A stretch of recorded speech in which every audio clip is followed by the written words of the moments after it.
bad. So I want to be clear. We were going to cover this story and I was going to include the video, but then a local news outlet decided to copyright us. So here are some screenshots of the stop by local police of a politician. Now, I'm going to let you guess what party affiliation he is with. Let's get into it. So who is this man? It's this guy. Republican, yes, Republican Senator Ken Yagar from the fine state of Tennessee. According to Tennessee Lookout, he is charged with driving under the influence, hit and run, and failure to stop at a stop sign. There are plenty of details that we are going to get into. Buckle up. Via Glynn County Detention Center, here is a mugshot for the ages. Take it in. It looks like if spoiled milk was a picture. He'd released this statement to local outlet WBIR. An unfortunate incident happened last night on the advice of my attorney. I cannot discuss the particulars at the time.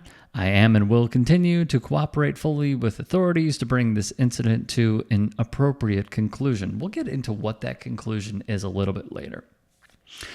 Reports indicate it happened around 5 p.m. on a Tuesday. He was on vacation. He admitted to having a few glasses of wine. Troopers were on the lookout for his car, a Ford Edge, which was reported for the alleged hit and run earlier. Now, via the Oak Ridger, finance records show Yagar regularly uses his campaign accounts to make lease payments on a Ford. Well, that's interesting because this is not par for the course. It is quite abnormal for a politician to do this. I believe they are reimbursed for gas, which is great for them considering they probably don't need it, going to and from the Hill and what have you, like the Capitol, fine. But there's more.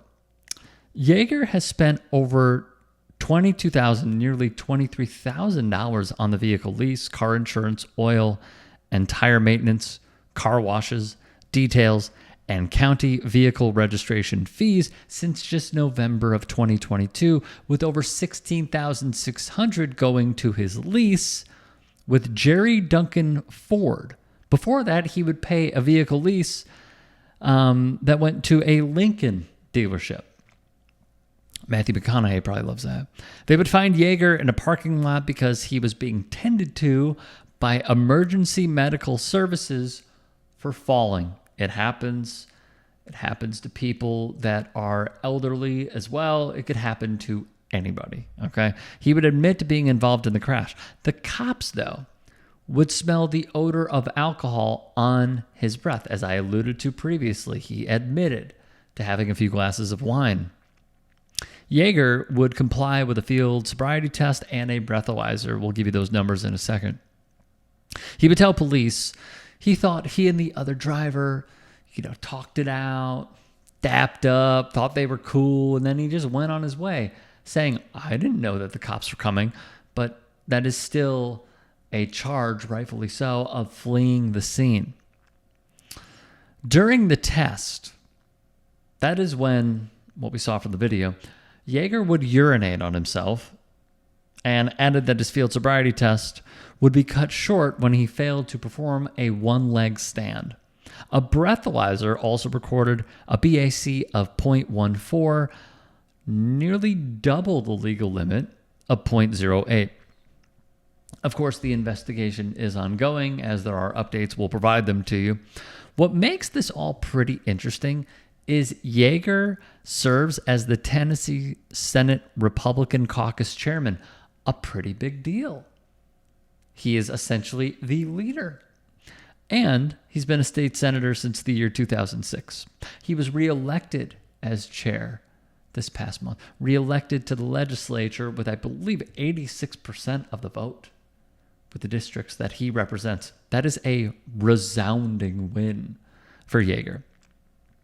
But, writes Evan Mealans and Vivian Jones, if indicted, Senate ethics rules require Yagar to step down from his position as the caucus chair, or, of course, he can appeal, and that would have to be within 10 days of his indictment to the Ethics Committee for a hearing. That would be pretty interesting on whether or not he can keep the position while the indictment is ongoing and being pursued. The Tennessean's David Plazas has more in an opinion piece that I think is very worthy of not only your time, but also a read. This is an important time to remind all citizens that in the United States, 37 people per day die in crashes involving drunk driving. And he cites the National Highway Traffic Safety Administration, just 2 years ago, not even.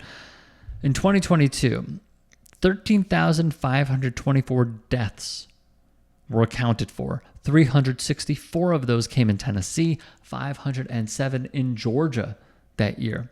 If Yagar were to be indicted for these accusations against him, he should resign, writes Plazas, from the leadership position he was elected to serve in, and not seek to reclaim him for the next legislative session.